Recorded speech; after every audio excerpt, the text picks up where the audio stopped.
Please welcome Lucy Finch. Thank you so much for this opportunity. I am so grateful to be here today. On the drive down from Las Vegas, I was reflecting on all the crazy twists and turns in my life that have brought me here, and I just am filled with gratitude. It's really an honor to be here, and I'm excited to share this information with you. This is a very informal thing. I'd like to think of it more as a conversation. So if at any point you have any questions, just shout them out. I'm happy to answer anything that you're thinking.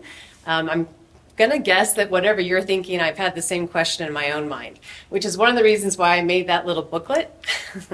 I am relatively new to calling myself and claiming the fact that I am an artist. I did not grow up in a supportive environment, and so it's taken me a long time to get to this place. And I used to be really intimidated to talk to artists or even be around artists. So as I started to grow into that identity, I made this little booklet to help other people that probably have some bashfulness in them, as I did in myself, on just easy things to ask an artist. So I hope you check them out. I have more. If for any reason there aren't enough there, just let me know. I've got more in my bag. So again, my name is Lucy Finch. I live in Las Vegas, New Mexico. Important distinction there, New Mexico.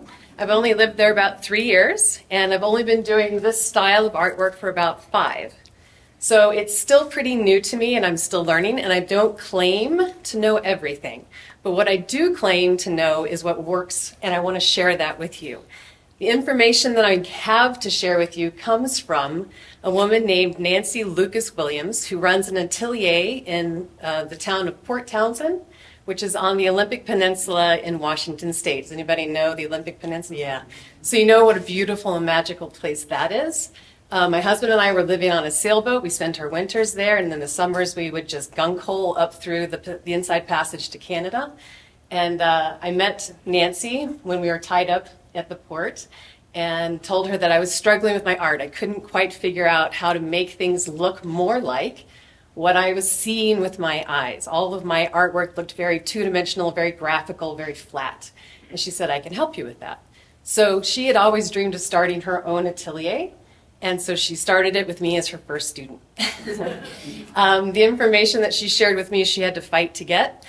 Who knows what atelier programs are? Have you ever heard of them? So you kind of know a little bit about them. They are a very old way of, old as in dates back hundreds of years to the Renaissance, of a master artist bringing in always young men into the studio to help them prepare canvases, prepare pigments, clean things, line up models, do all of the busy work that artists have to do and can be overwhelming. So while the apprentices or the atelier students were doing those things, the artists could focus. And those atelier students would learn along the way how to make these great paintings. So it's always been passed from men to men. There are exceptions, of course. There are amazing women in art history that have fought their way into this education. And my mentor, my teacher, Nancy, was one of them. It was the 60s and 70s. She was living in Boston, and she wanted to learn this way of doing art, and they refused to talk to her. So eventually one of the students of one of the masters said, hey, I'll show you some things on the side.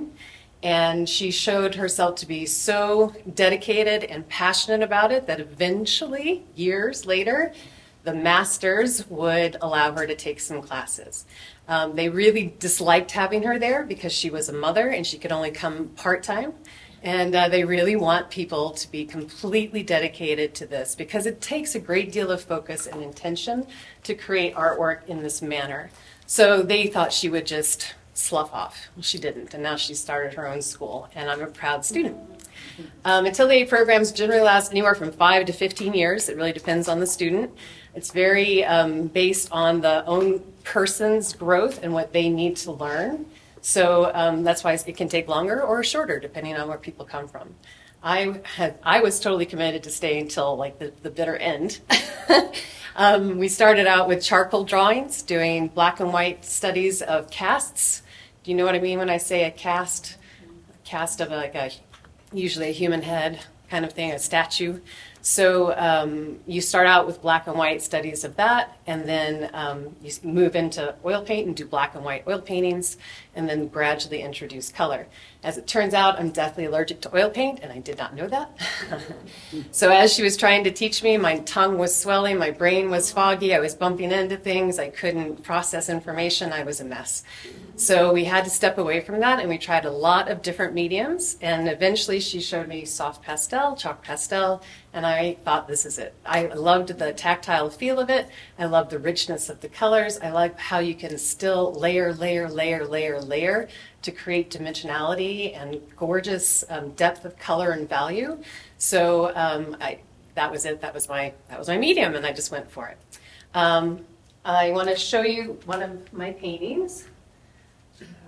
This one. So I am a classical realism painter.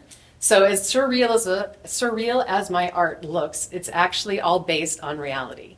So I actually have a vase in my studio that looks like a heart. It was a gift from a friend. She found it on Etsy. And this whole painting was inspired by a cardiac event that I had about 2 years ago called an SVT, or a supraventricular tachycardia. That's a tough word to say. And my heart raced for 189 beats for a minute for 9 hours. Yeah, I got flown to Santa Fe, the whole spiel. Anyway, I'm better now. I had an ablation, and I don't have any troubles and on any medication. But this painting was a love letter to my heart, because as a result of that event, I ended up learning a lot about the human heart and having a great deal of appreciation for how mine works. And I'm grateful every day that it's doing what it's doing.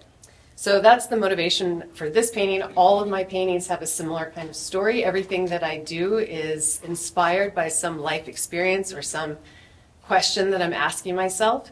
And I find symbols in objects, and I put them in my black box studio and arrange the lighting to help tell the story. And then I paint what I see. So about 2 years ago, I decided I wanted to break away a little bit from still lifes and work with people. And I just kind of randomly asked somebody that I knew to come and sit in my studio, and I just wanted to have the experience of painting a human being, just a portrait.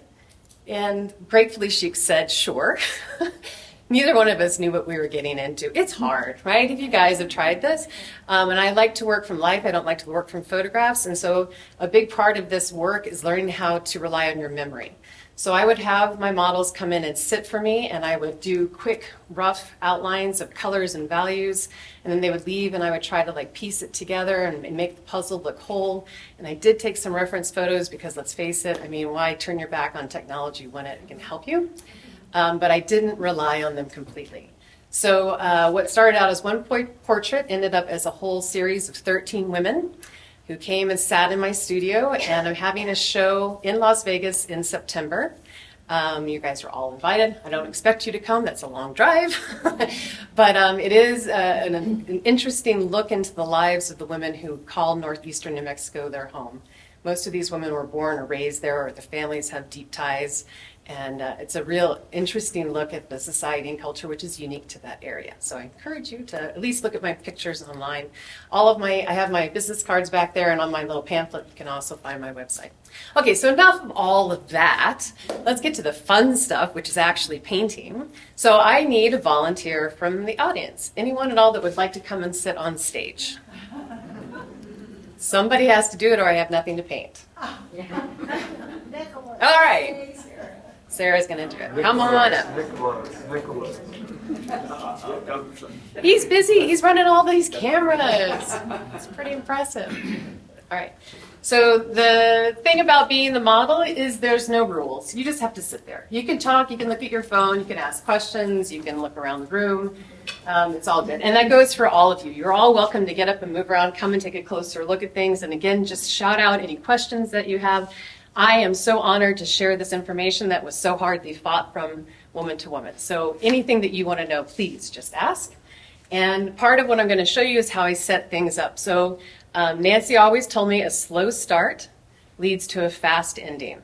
So building the foundation, making sure everything is right, is the first step to making your painting a success. So for me, that means that my painting surface is completely flat. All of our artworks are displayed, generally speaking, on a wall. And so I don't want to work with my easel at an angle because that throws off what the actual end image will look like when it's upright. So I have a level that I use to check to make sure that it's level both this way and this way. Okay. So this is a weighted pouch because the easel is so upright and there's so much on the front of the easel, it's easy for it to tip over. So I have a counterweight. So that's what that part is.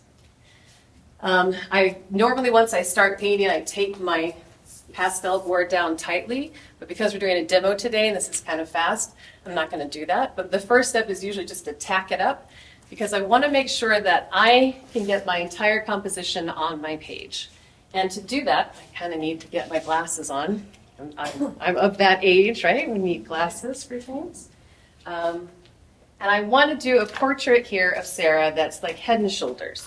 And this is going to be a quick sketch because we have just about an hour together today. So it's not going to be like a finished piece, but you'll get the idea. So there's beautiful Sarah, smiling and looking happy. And I use a viewfinder that you can slide to the size of paper that you're working with. And I line it up with the paper. And then I line it up with her to see if she's centered on the page, and she's not. So I'm going to move this closer because I am too far away. And you can see that I've got the paper or the board taped to the very edge of my drawing board. And that's because I don't want anything in between what I'm looking at and my page. I want to be able to look at them simultaneously, side by side, and compare. So this technique is actually called the sight size technique. And the whole idea is that you are painting or drawing the exact same size as what you're observing. And this is an excellent way to just help train your eye and your mind to work together. Instead of seeing something, a tree far away that you want to make bigger in your painting or vice versa, and you have to do all that math in your brain, instead you remove that hurdle, right? You actually paint the subject the same size as what you're observing. So it's a one-to-one. It just simplifies things. So I'm going to see how I'm lining up here. And I'm too high now. So this is why I don't take the paper all the way down. Right? So I can move it easily. Yeah, do I need to be tall? Nope, you just need to be you. Everything else will come into place. Do you use that same method for your still life? I do, yeah. So is this life size, this still? It is. Huh. Mm-hmm. Well, it's from my observation. You can see that I'm standing about 6 to 8 feet away. Oh, yeah. And that's the same in my studio. Oh, I see. Right? So it all depends on how close you are to your subject matter. Right? Sarah. Still too far away. All right. We're going to get nice and up close and personal here. That's better, but it's still too high. So if I had more time, I would lower the whole easel, but I don't want to do all of that today, so we're just going to lower it down there.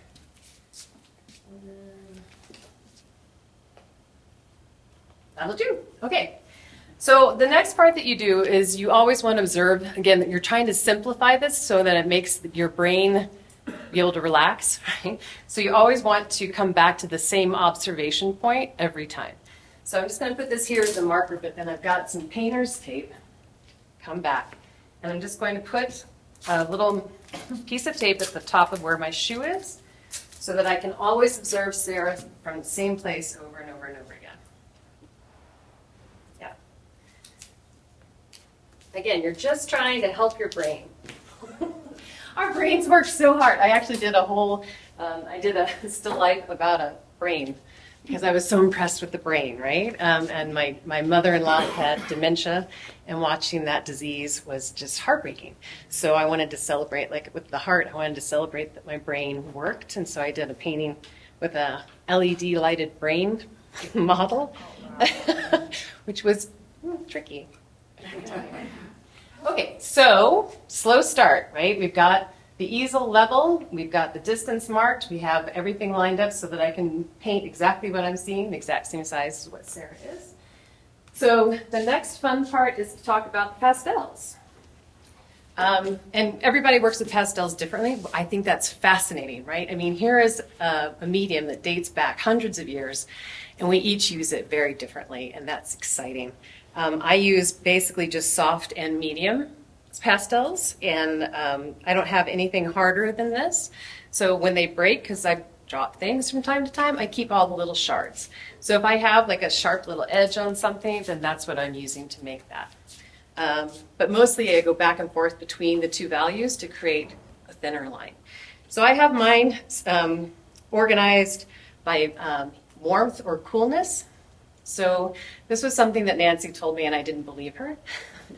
She said every color comes in both a warm and a cool hue. And I was like, what, even orange? And she's like, yeah, even orange, Lucy. And she's right. You know, once you start looking around, colors, no matter what the color is, it is both warm and cool depending on the lighting. So I have my pastels set up from warmth to cool and some neutrals in the middle. And then when I'm outdoors or if I'm working in the studio, I always start from my darks and go to my lights. That's just kind of how I do stuff. So I'm going to use my next fun little tool, which is a plumb line. I'm sure you guys have all seen a plumb line before, right? This is just a piece of thread with a weight on the bottom. It could be anything. And you can use it vertically. And when I first started out doing these, I did have a vertical plumb line that was permanently attached to the ceiling to help me see what lined up vertically in the vertical plane. But I don't seem to need that anymore. So now I just transitioned to using it as a horizontal plumb line. And you have to just trust that you can hold it more or less level, right? So you kind of have to play around like you find any kind of line in the building or around you and you go, okay, I can do that, that's level. So I use this to compare the top of Sarah's head to the top of my page, and then her chin to my page, and then the bottom of the page and how it lines up with her shoulders. So her entire head is going to fit on that piece of paper, and the next step is simply to put a mark on the paper. Now, one thing that I really struggled with was I wanted it to be perfect from the beginning, right? I wanted the mark to be exactly right from the very first time I put it on the page. And luckily, you don't have to do that, right? What a gift. You don't have to be perfect. You don't have to get things right the first time. This is all about trial and error and just getting it to look as close to the thing that you're observing as you can. It's not a photograph. It's not meant to be a photograph. I don't do photorealism. I do classical realism. Okay, so I just grabbed a color. What is your favorite color, by the way? Blue. Blue. I was going to go for blue. Isn't that interesting? So any color you want to start with, does not matter, right? All you're doing is putting some landmarks on the page so you kind of have an idea of where else you want to go. So I think that's the top of her head, but let's check. It is! Hooray! All right, and then let's do the bottom of her chin, which is right about down in here, and double check. And you always go back to the first mark because it's all relationships between things in the portrait. So you check the top and the bottom and they are both in alignment. Hooray. So the other main thing that I'm going to mark on my page is her bottom of her bangs, which seems to be right about in there. Let's see if I'm right. Top of the head, bottom of the bangs, bottom of the chin, and now I'm going to go for the bottom of the nose. And you can see that I'm starting at the center. Right? I'm not trying to line up what's going on the side of her face or anything else. I'm just doing, again, you do the simplest thing, right? You give yourself the greatest ability to succeed as possible. That's amazing. You don't have to figure it all out, right? I mean, you can just sort of muddle your way through, and as long as you keep working it, it's going to be great. It's going to be awesome. What kind of paper do you like? That is Sennelier paperboard. Yes, yeah. And I've tried some other things, but I always come back to this. Yeah. I should take this down. Any other little questions? Not little. Any other valid, important questions to ask before I get going? You always use tone paper? I do because that's how it comes. And I often use whatever kind of colored paper sort of goes with the model and the background. So if I have a really dark painting like that one, I started with the black paper so that the light colors would really have something to react against and create contrast. Today I just pulled out this yellow one because we're just doing a fun sketch. didn't know who was going to model, so I thought, well, who knows? But with a lot of the models that have come to the studio, I try to use a piece of paper that's kind of got their same skin tone. Yeah. Any other questions? How big are your portraits? They're all this size, 9 by 12. Yeah. And they take me about a month to do. Oh, Yeah. I have other things I have to do this week. Exactly, right? So we're not going to be doing like a full-on portrait here today. We're just going to be doing some fun, get-to-know-you kinds of marks on the page. And I usually, Nancy would be mortified, but I usually start out really, really loose and all over the board. And the poor models that came to my studio were just like, that's nothing like me. I was like, give it time. It'll get there. You just kind of have to let it evolve, right? Humans are complex. And every time I see each of you and I look out, you're different. And every time I look at Sarah, she's different. So you have to give yourself room to grow and manipulate and change. So I just did a little bit of blue behind her because she said she liked blue. So we're going to do that. And then she's got some beautiful pink undertones to her skin. And again, it does not matter. I don't have to pick the right color. I just have to put something on the page. I should back up just for a second and say my other favorite tool is a black mirror. You guys ever heard of black mirrors before, or mirrors in general? So this is simply a piece of plexiglass that has paper on the back, so it's opaque. And if you don't have a piece of plexiglass, you can use your smartphone screen. Just, don't activate it. Just let it be blank and black. All you want is an opaque, reflective surface. So this black mirror helps interrupt the communication between your brain and your eyes. So if I said to you, please go draw a tree, you could all do that, right? Everybody has an idea of what a tree looks like. It's got a trunk and it's got a bunch of leaves that sort of like do a lollipop on top. We can all do that. So if you go outside looking at a tree, your brain sort of defaults to, okay, there's a trunk and there's a bunch of limbs and leaves and it's green. But this tool helps interrupt that communication and say, what does that tree look like for real? What am I actually seeing? Is the trunk perfectly straight or does it kind of have an angle to it? Where is the light and the dark within the tree? And this helps me see that. So it takes a little while to get used to, and you can use your phones for sure. But you put it on perpendicular to your head, and you put it on your eyebrows here, and then you look up into it, and you move it up and down until you see whatever it is you want to observe in the black mirror. So now you're looking at the image upside down and backwards, which forces your brain to stop assuming anything and makes you look at it for what it is. We're all unique. Every tree is unique. Every blade of grass is different from every other blade of grass. And this helps you see it for what it is. So it's an incredible tool that I highly recommend. You can make this yourself, or I said just, you can use your smartphone if you're out in the field or something. Most of us, I feel like, and I certainly did, I struggled with embracing the dark. Right? I really wanted everything to kind of look light and pretty. But just like in life, the light and pretty has no meaning without the dark and the dirty. Right? You have to experience both, and both has to be in your painting for it to feel real, for it to actually look like the thing you're observing. So I really shied away from going dark, and Nancy kept pushing me, right? Go darker, and I'd be like, oh no, I can't, I'm being bashful. And she kept pushing me. It took me 5 months to do my first drawing with her because I resisted, right? So now I just go straight for the darks. I'm like, all right. And again, it doesn't have to be perfect. It doesn't have to be right. It just has to be something that you build from. You're just creating something to compare and contrast and then refine. That's it. So I'm going to look here and find where the darkest parts of the face are. And interestingly, it's kind of like in her part up here. There's some darkness. And then the whole side of her face is dark, but the next darkest part is right down here where her neck and shoulder kind of disappear underneath her shirt. Right?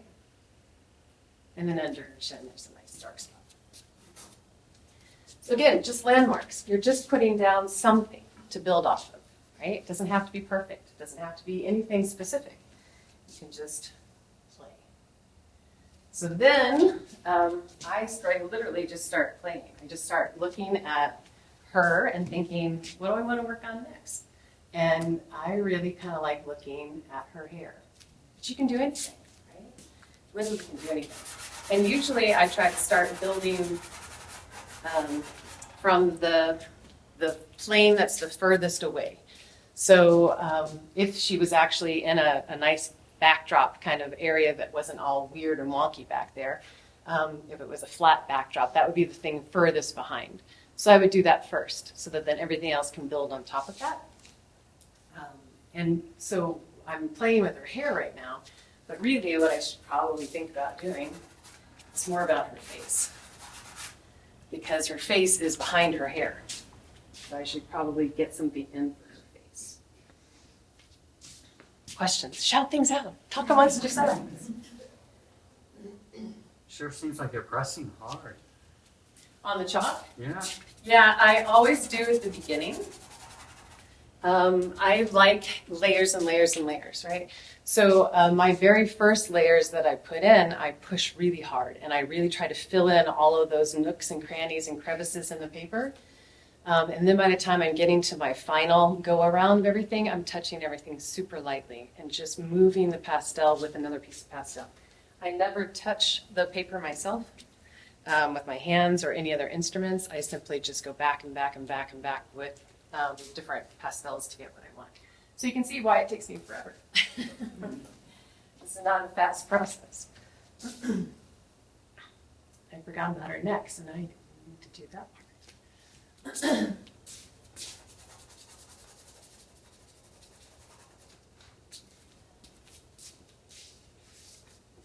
It's a good thing I marked my feet because I just went to the wrong spot.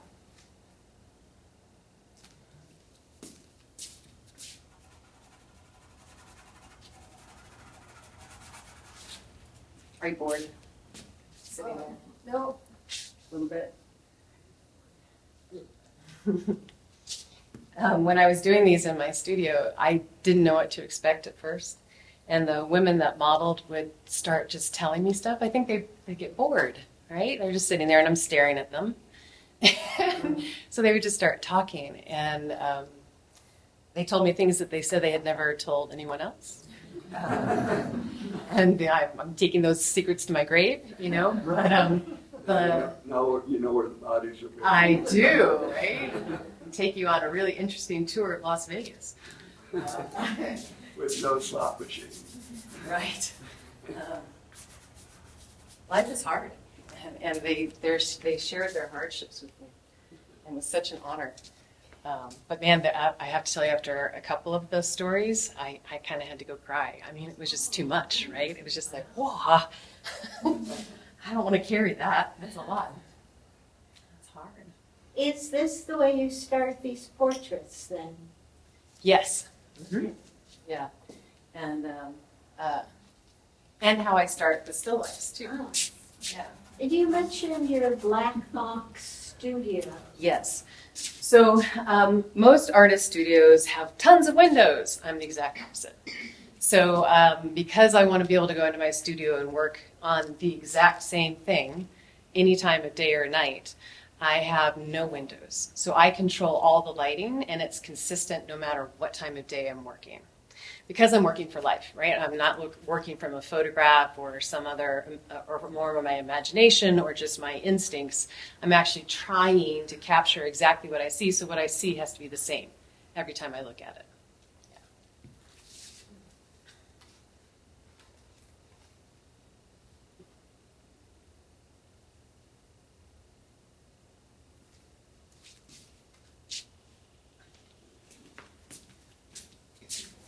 Now, I'm using that black mirror while you're also looking. Are you looking at shade and then trying to look at color at the same time? To a certain degree, yes. The black mirror is going to kind of flatten it a little bit. So it's best for values, but it can help with color too, especially if you're just kind of sitting there going, what color should I use? Right? Looking in something upside down backwards can help your brain see it differently. And give you a chance to really critically decide what you want to do next. Yeah. I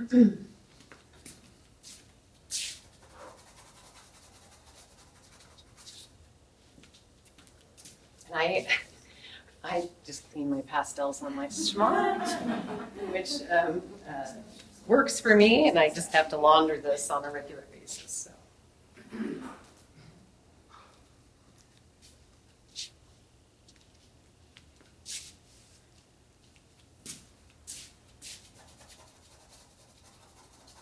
Now, have you guys ever seen these techniques before? Some of them, heard some of them, right?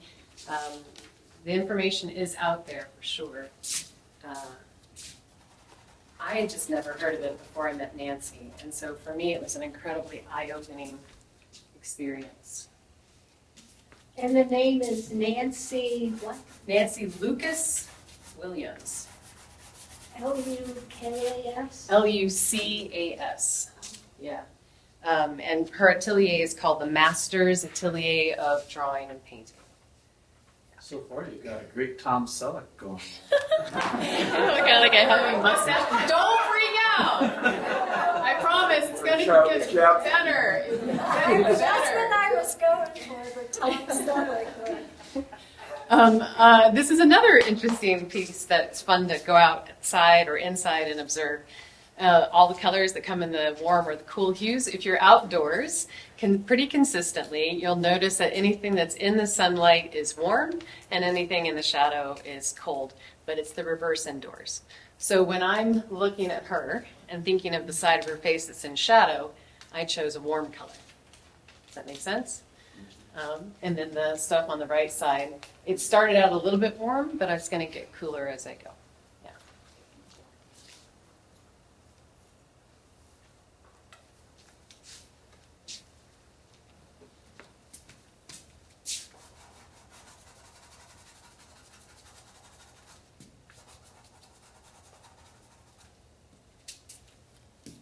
I love scribbling. It's very freeing, right? I mean, this whole thing of feeling like you don't have to be perfect. I struggle with that, so it was such a great invitation to just don't be perfect. You can get more and more and more refined, but my paintings are never perfect, right? But that's part of their beauty. Just like us. We're not perfect, but we're beautiful. We exist and thrive and survive, even though life is hard sometimes.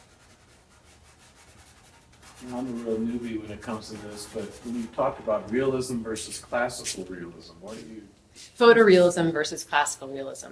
So photorealism is going to look like a photograph no matter how far you are in relationship to it. Like if you're looking at it up close, it's going to look like a photograph, and if you stand 10 feet away, it's going to look like a photograph.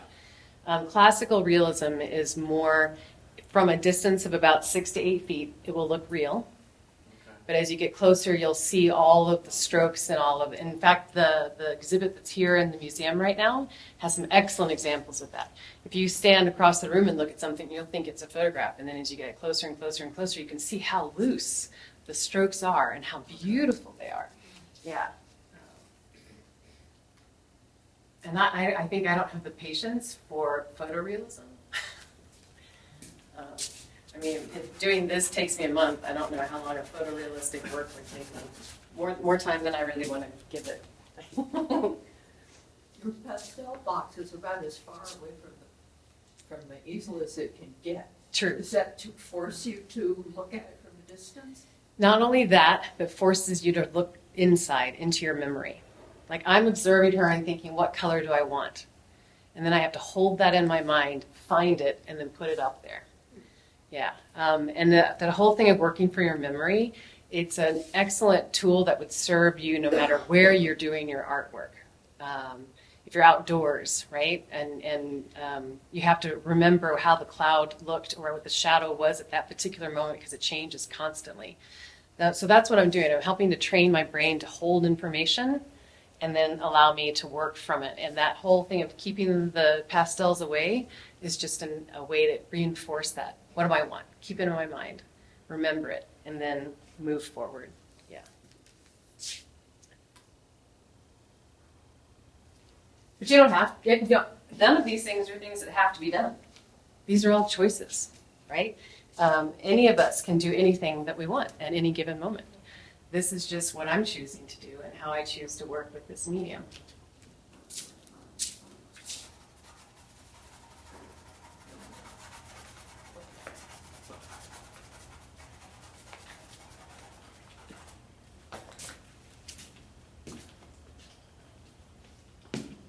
Where are we on time, just so I kind of have a little idea? 22 after. 22 after. Thank you. What did you say that paper was again? Sennelier. Sennelier, yeah, and I actually brought the whole thing, so I'll show you. I left that here. It's the cart. Oh, it's the card. Okay. Oh, No. okay. I'm sure you've all seen it. I get this at Artisan, Oh. or you can get it online too. Do you ever use any other types of paper? I've tried some of the UArt boards in different grits, and I keep coming back to this. I just like this better. I love it too. Yeah.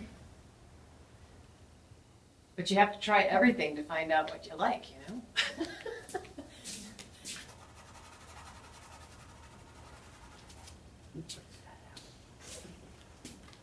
No, there goes Thompson. Doggone it.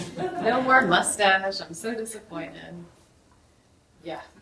Somehow I don't think that Sarah's disappointed. She's probably pretty happy about that turn of events.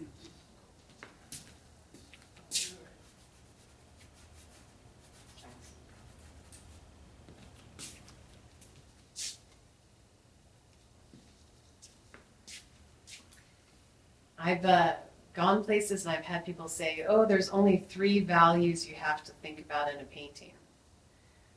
Who thinks that's right? Only 3 values. Yeah, so you guys all know, you're all artists. There's an infinite number of values in any painting.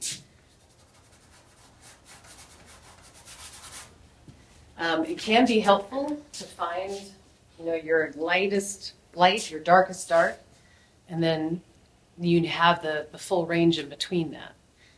And in fact, that's a little game I play, like if I'm in a doctor's office waiting. I look around the room and I find the darkest darks. And I find the lightest lights. Makes the time pass a little bit better. So I'm finding that I made a lot of mistakes somehow along the way, maybe because I'm chatting, but her chin is much lower than I have it on there. Just extend it.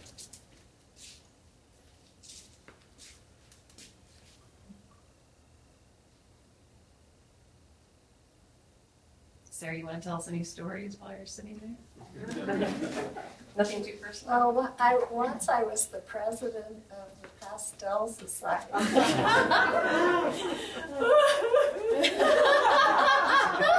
It was so hard. Everybody hated me. I had to go home and cry after every meeting. Thankfully, that's not true.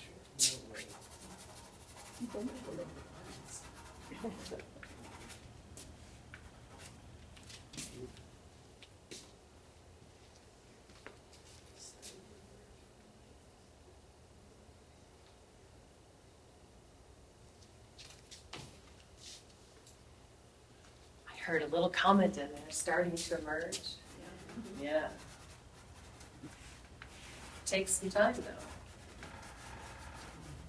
And a lot of looking.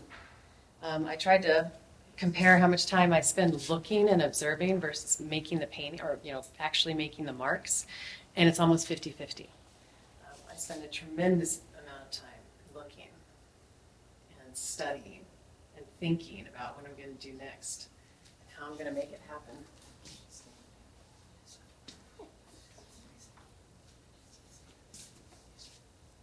Get your exercise.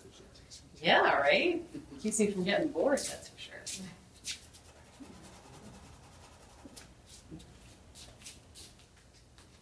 Sometimes I call these the first pass, especially if they're telling me stories and I'm getting a feel for who they are, a spirit painting.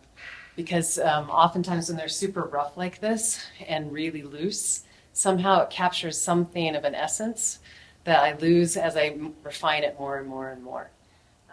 And in fact, I kind of started wondering if I should stop sooner, right? But it's a drive. I want to see it look as much like the person as I can. Like I have to keep going. This is going to drive me crazy to walk out of here today and not finish this, but that's all right. I'll live.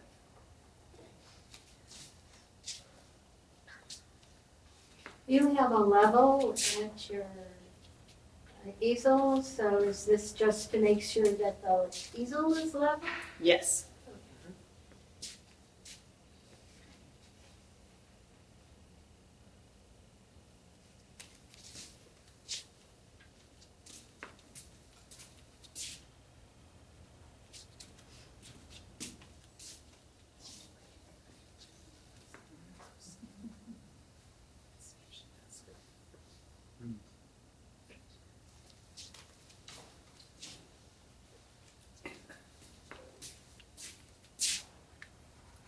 How many of you have a lot of pastels? Uh-huh. I have about double this amount, and that's it. Yeah. Say that again. Say again? I didn't hear what you said. Oh, my collection of pastels is about double this, and that's it. Yeah. I really love the blending. I really love creating my own color, and so I don't want to buy something already created. I like to really manipulate it and work with it and layer it and layer it and blend it to get what I want.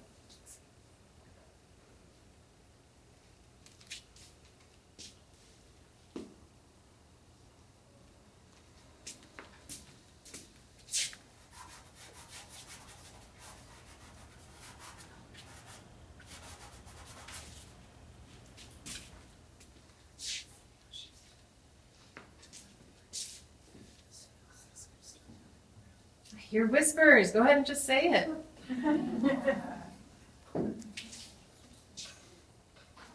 Oh, I forgot my other handy tool, and I'm starting to get to a place where I need it. So this is a maul stick. Any of you use a maul stick?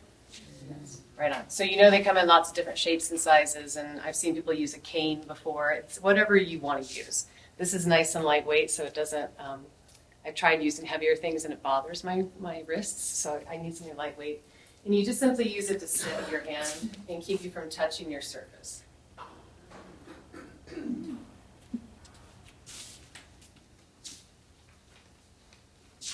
I swear the first time that I worked with this, I touched the paper, I smudged everything, I dropped it.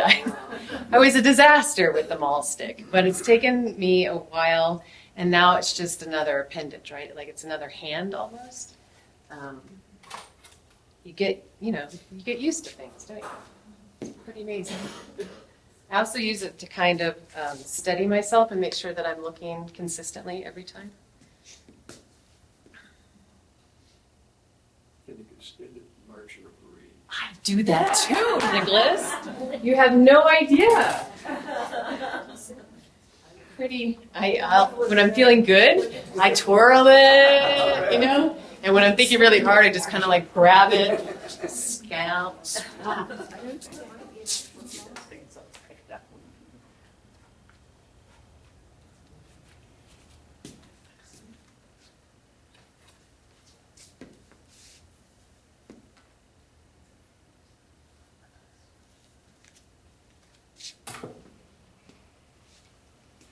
as I'm looking at her, I'm seeing that things are kind of more or less getting to be in the right general location. And so I'm starting to look more carefully at my values and my color choice. And I'm finding that her skin has a lovely, healthy glow to it, right? That the dark color that I chose isn't serving.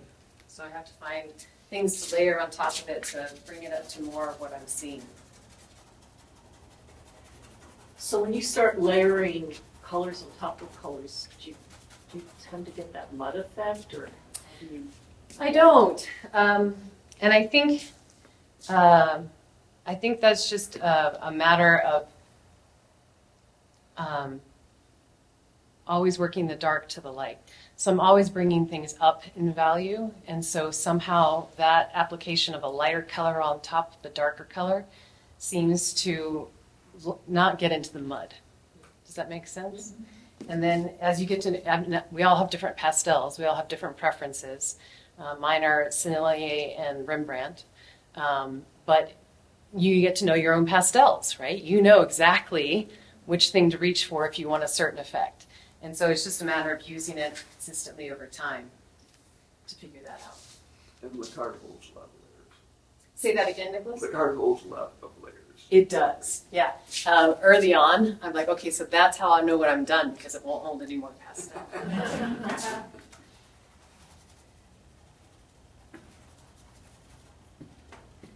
And of course, the human face is not the same color or tone from top to bottom, right? I'm always fascinated. I'll be in conversation with someone and I'll forget what we're talking about because I'm just like, oh, look at those colors, right? Because your forehead is a different color from your cheeks, which is a different color from your chin, which is different from your nose.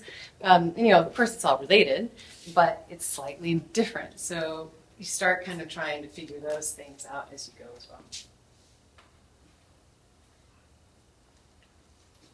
Again, that's all part of the fun.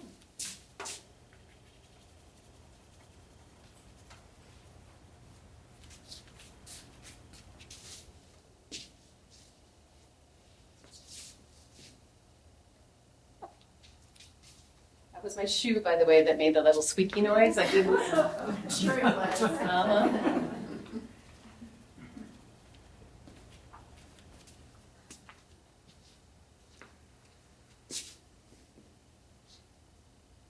And the ears. Who loves ears? Anyone? You love ears? When you really study them, they're weird, right? I mean, what is going on with that?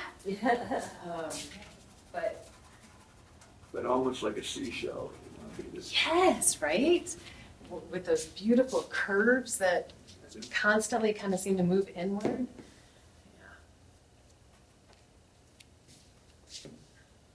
I at first would always choose models that had long hair, and I'd tell them to put it down. I didn't want to do the ears.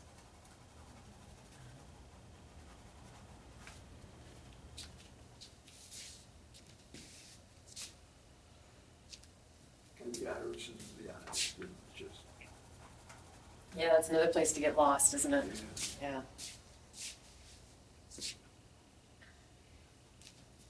I'm guessing you do not use fixative of any sort? I don't, and it's been a pain finding a framer that is comfortable working with my artwork because I don't like the fixative. What about you guys? Fixative? No fixative? Do you frame your own work? See, I think I have to start doing that. Because, I mean, who else is going to treat your artwork with the same respect that you want? Yeah. I don't trust anybody. Time saver, though. Yeah, and space and cleanliness and all of that stuff. I've got a really good framer in Berlin, but I burp my pastel paintings before I take them to her.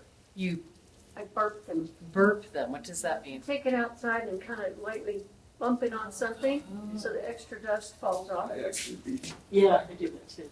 Smack it. face out. Whatever you Bang. do, don't hit it too hard. I spanked it. Right. Isn't that the Tibetan monks and the mandalas that they create out of sand? They spend so much time and then they just let it go. Think about that with my paintings. Like, should I just let them go and be happy in the world? Have their own lives.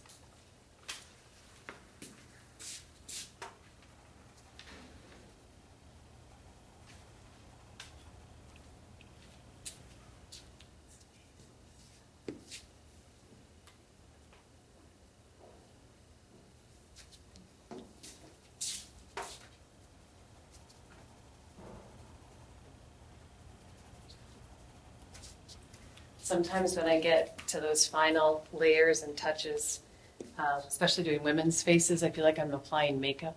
A little bit more blush.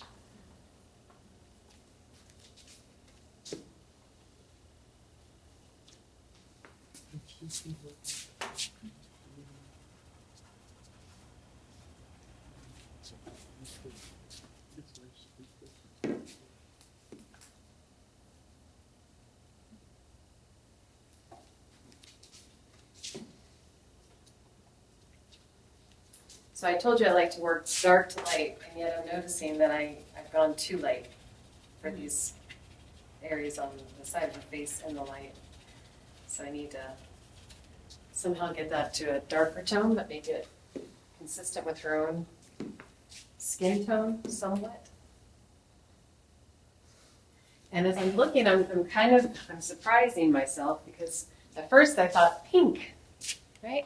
But as I'm looking at it and thinking about it more critically, I'm seeing a lot more orange.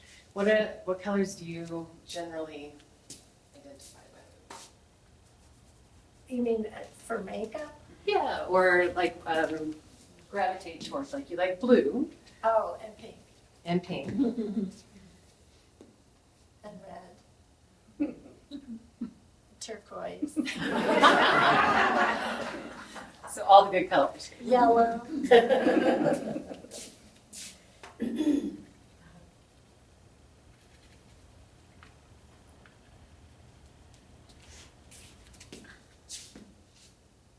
Well, I find that oftentimes artists and women, I feel like, instinctually are pulled towards colors that look good on them. Right? Mm-hmm. So I could see with some of these orange undertones that blue would look amazing on you. Mm-hmm. Do you wear a lot of blue? I wear a lot of blue. Yeah. And this color.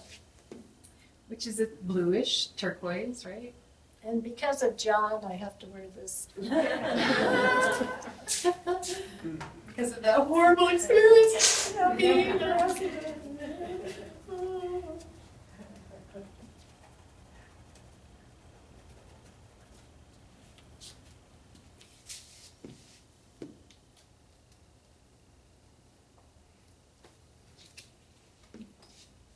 So somebody needs to give me like a 5-minute warning. It's about 20 minutes. 20 minutes left. Okay. Sweet.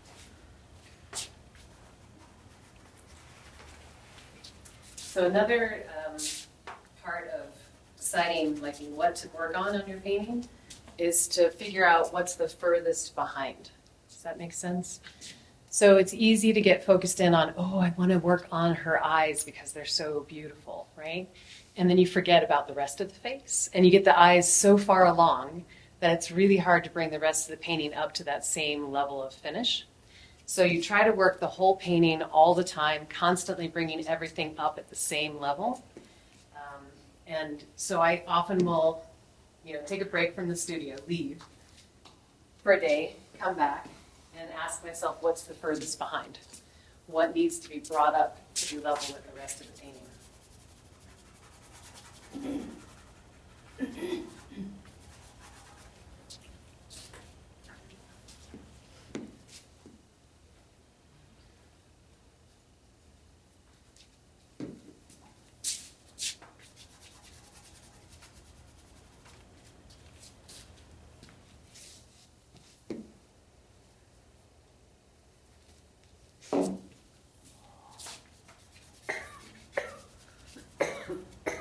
Do you guys listen to music or anything else when you're working in your studios? I do.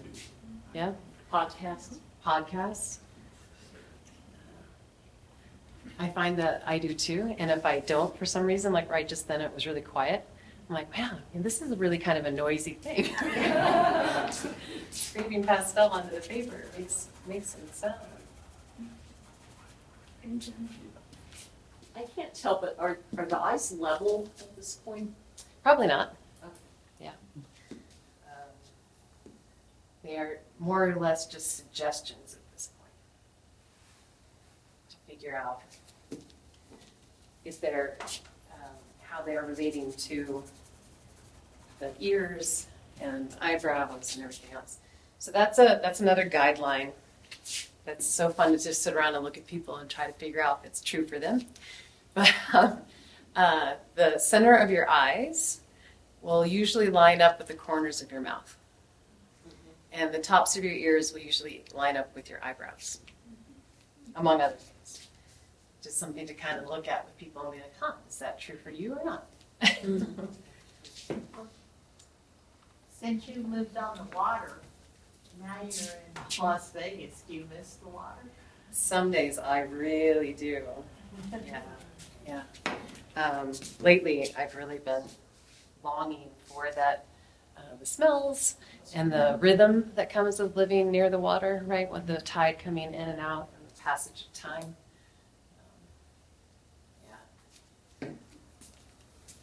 And you're so much more aware of the weather. Sometimes that's a double-edged sword. Like we've been having some rainstorms, and on the boat they can be terrifying, right? Because you're so much closer to nature and you feel it much more intensely, which is both exhilarating and terrifying. So being in a house and not being worried about anything breaking or sinking or disappearing is actually pretty darn nice. What caused you to come from someplace so wet to someplace so dry? Yeah, great question. So we started out in Colorado and sold everything that we owned, and lived in a little camper and traveled all around the U.S. and then Canada to try to find the sailboat that we wanted. We finally found it in Vancouver, Canada. And thankfully the boat was bigger than the camper, so that tells you how small the camper was. And for about 6 years, it was really fun. But we started getting really tired of the cold and the wet and the dark, and missed the bright, crystal clear blue skies of Colorado. The summers in the Pacific Northwest, for those of you who've been up there, you know that's a little slice of heaven. That's just magnificent. But the winters are so cold, so dark, so long, so wet, and especially in a wet environment on a boat, you just feel wet all the time. So we were getting a little waterlogged, I guess, and decided that we wanted something different. So we found this place, and my mother was alive at the time, and she was tired of the winters in Missouri, which is where I'm originally from. So we had this grand plan of sharing this house here in Las Vegas in the winters, and we would help take care of her. She was getting older. And then in the summers, everybody would go home to, Pacific Northwest or Missouri. She liked Missouri in the summer for some reason. Way too humid and hot for me. So we bought this house that we live in Las Vegas, and then sadly she was diagnosed with stage 4 lung cancer. She had never smoked a day in her life, and decided to go on to hospice care. She was 89. So I left the boat and went straight back to Missouri to help care for her at the end of her life. And then we had the boat and the house, and we couldn't afford both on our own. So we had to choose, and we were pretty waterlogged, so we sold the boat and moved to Las Vegas. But when you make a big change like that, it kind of tears your heart a little bit. Mm-hmm. And both my husband and I took a while to kind of heal that, for sure.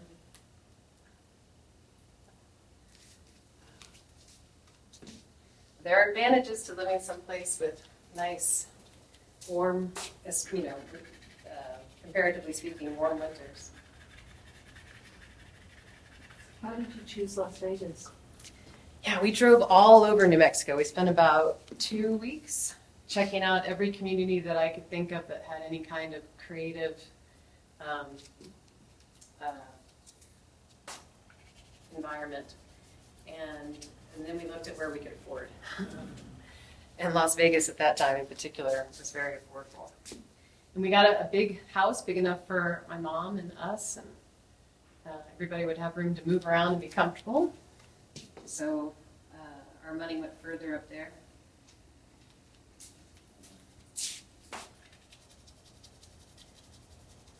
And that was before COVID, so there was a different feeling. Now that poor Las Vegas has gone through COVID, fires, flooding, water contamination. Yeah. It's not, certainly not the same as when we first got there. It's changed a lot. But there's such great history there. There is tremendous history.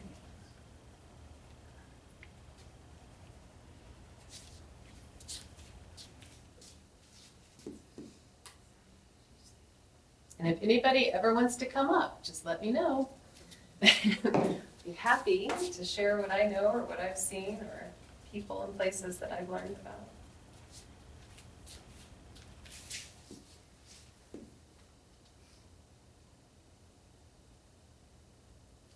Yeah, I don't expect you all to jump up out of your chairs. Well, do you consider this now about a half done, a fourth done, a third done? 30th. What stage are you in? I'm still in the nascent stage. Like, yeah, this is 1/31st of the way. yeah, because normally it takes about a month Yeah. to do it, right? And usually I can work about 4 or 5 hours a day on something before needing to do something else. Either like just physically I need to do something else or life has something else for me. So it takes quite a while to pull one of these together. And you'll send the finish Yeah. for me to put on the So film. you can come back next month. You want to sit again? I'm having so much fun.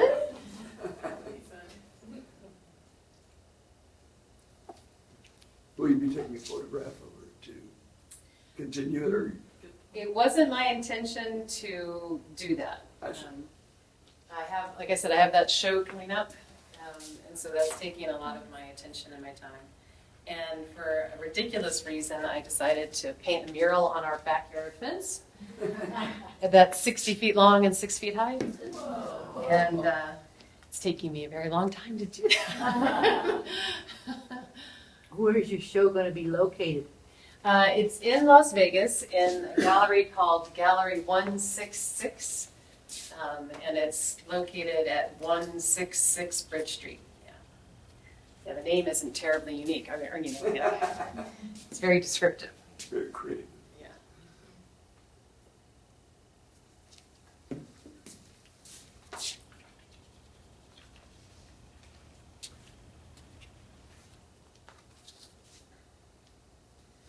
So I'm kind of losing some of the lightest lights, so I'm going to switch and try to make sure that I find them and then I know to keep them. So part of my process is like this, what you're kind of seeing here is this scribbling. And I call it my mapping stage.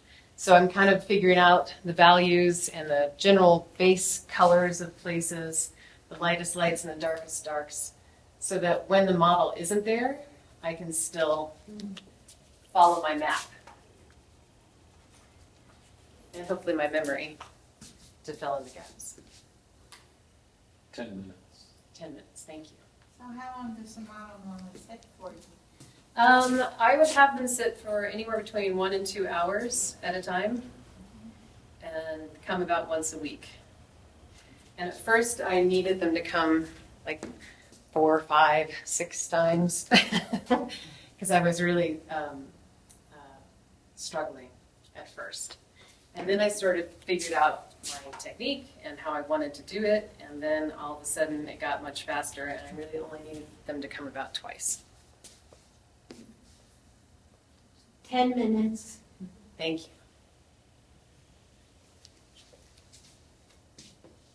It was on your website, and I was looking for portraits, which I wasn't seeing. And I happened to click this rattlesnake. Uh-huh. So what does that mean? Yes, that's where all your portraits are. Yes. So my show is titled Rattlesnakes. Moving here from the Pacific Northwest and also living at high elevation in Colorado, I had not lived with rattlesnakes before. So it was quite a shock to come to New Mexico and be like, what is happening? And I, like most, I think humans, am a little terrified of rattlesnakes, and that's on purpose, right? We don't need to live in the same places. So it took some time and some research to kind of figure out how to live in rattlesnake territory, and I went to the Rattlesnake Museum here in Albuquerque, yay, and learned an awful lot about them and about their needs in the world. And then I started comparing and contrasting the needs of rattlesnakes and how they're treated in our society and how women are treated in our society. And there are remarkable similarities. Yeah, right? See, it was a surprise to me too. So then as I got to know these women in Las Vegas, they were tough as nails, resilient. They could handle a harsh environment and still thrive. So I started seeing them as rattlesnakes. And I was a little hesitant at first to share that because there are people that are like, rattlesnakes? I don't know about rattlesnakes and women, which is a valid concern because it's not a normal comparison. But when I would tell these women the title of my series, they would light up and be like, yes, that's what I am. Okay. And that's when the venom would shoot out. Yes, right? Step back quickly. Yeah. So I somehow, it seems to work. Somehow. You probably said earlier, or the info is in the back, when is your opening, your show? Yes. So it is Saturday, September 7th in the afternoon from 2 to 5 p.m. And I'll be there the whole time to answer questions and explain. And each one of the portraits is going to have some information associated with it about the person and about what the experience was for them and for me to do this series. How do you find your sales in Las Vegas? Non-existent. But to be fair, I don't really find sales anywhere. My still lifes aren't what people generally are looking for. Like, this is such a destination art market. People come here from other places wanting to take home a piece of the Southwest, and my artwork doesn't look Southwest at all. And my artwork is very, it requires the viewer bring something to the conversation and take a moment to kind of sit, as Letty was talking about, and ask, why is this vase a heart? Right? And what does that mean to me? And what do I see in this painting? So they're not as easily accessible as I think some other paintings are that I've seen in galleries. So far, I haven't found any gallery that's really interested.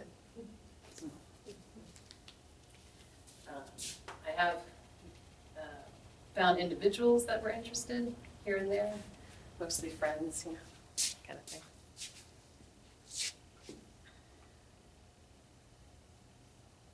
And around here, I think the art sales in Albuquerque are pretty good, aren't they?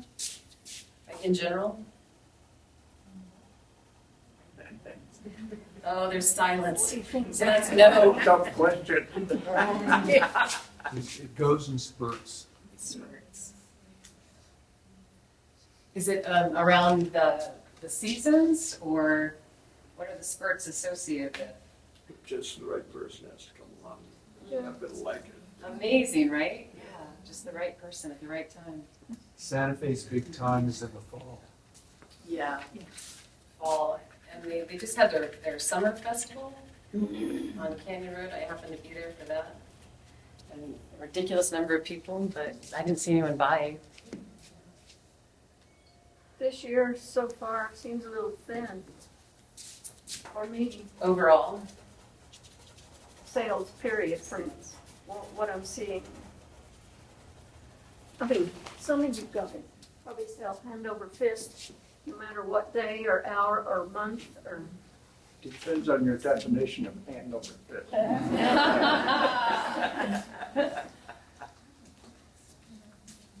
well, you can read all kinds of things in magazines or whatever that talk about how great the art market is in New York, and you're like, well, that's great for New York. But how about the rest of us here? 5 minutes. 5 minutes, okay. So obviously, I'm not going to get super far with this, but you can see sort of the process and the build, and hopefully kind of see a little bit more about how working classical realism, how that technique or working site size kind of can be advantageous.